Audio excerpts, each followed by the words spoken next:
గతంలో ఉంది. ఒకవైపు ఒరిస్సాలో అక్కడ నైవెలి లిగ్నైట్ కార్పొరేషన్కు 2 కోల్ బ్లాక్లు, గుజరాత్లో 2 పబ్లిక్ సెక్టర్ అండర్టేకింగ్స్కు 5 కోల్ బ్లాక్లు కేటాయించినారు.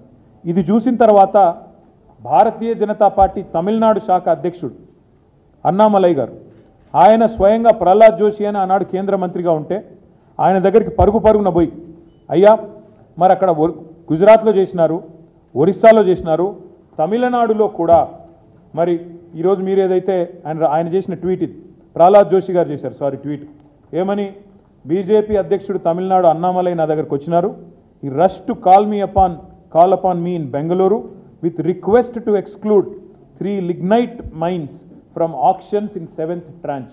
3 లిగ్నైట్ గనులు తమిళనాడు రాష్ట్రంలోని వాటిని మినహాయించండి వేలంపాట నుంచి అని చెప్పి బీజేపీ రాష్ట్ర అధ్యక్షుడు వచ్చి నన్ను రిక్వెస్ట్ చేస్తే నేను ఆ పని చేసి పెట్టినా అని చెప్పి ఇగో ఇది ప్రహ్లాద్ జోషి గారు స్వయంగా పెట్టిన ట్వీట్. అంత ఎందుకు చెప్తా ఉన్నా అంటే ఇక్కడ విషయం చాలా సింపుల్. ఈ డిమాండ్ కొత్తది కాదు మాది.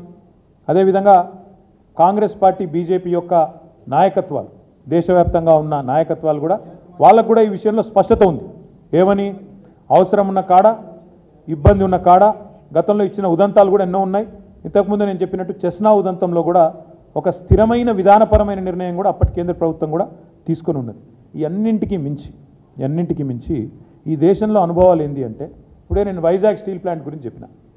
వైజాగ్ స్టీల్ ప్లాంటు నష్టాల్లో పోయింది కాబట్టి ప్రైవేటీకరిస్తున్నాము అని ఇవాళ కొంతమంది చాలా చక్కగా సన్నాయి నొక్కులు నొక్కుతున్నారు. ఎందుకు పోయింది వైజాగ్ స్టీల్ ప్లాంటు నష్టాల్లోకి అంటే ఇది కారణం.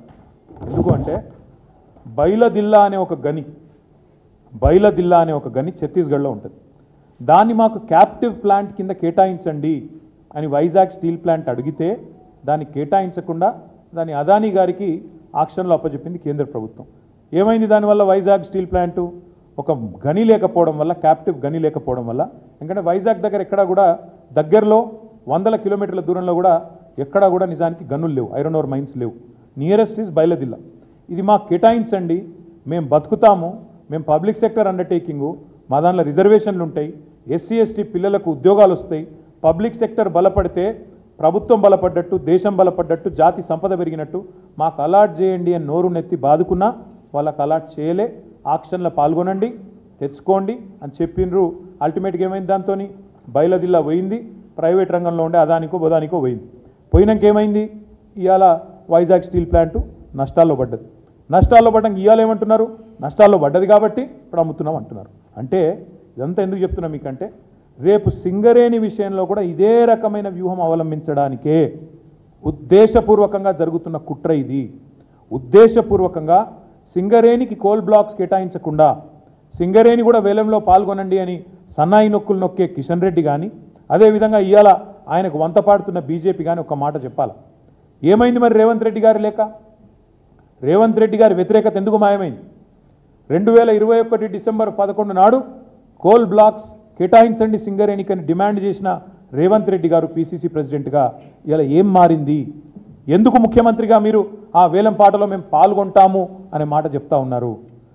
బీఆర్ఎస్ రక్షణ కవచం అని నేను ఊరికే అనడం లేదు. 9.5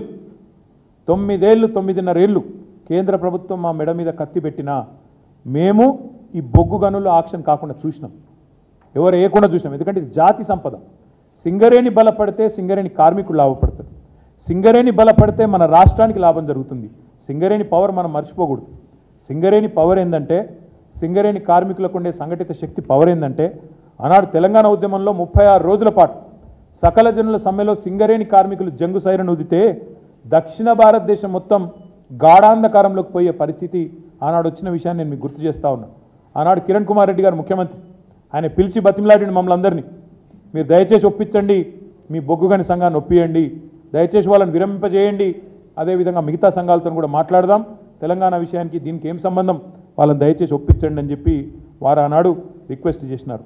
ఇప్పుడు కూడా నేను అనేది అదే, ఎట్లయితే వైజాగ్ స్టీల్ ప్లాంట్ను ఖతం చేసినరో, ఎట్లయితే క్యాప్టివ్ మైన్ ఇవ్వకుండా ఖతం చేసినరో, అదే ప్రయత్నం ఈరోజు కాంగ్రెస్ బీజేపీ కలిసి చేస్తూ ఉన్నాయి. ఇది తెలంగాణ ప్రజలు అర్థం చేసుకోవాలా.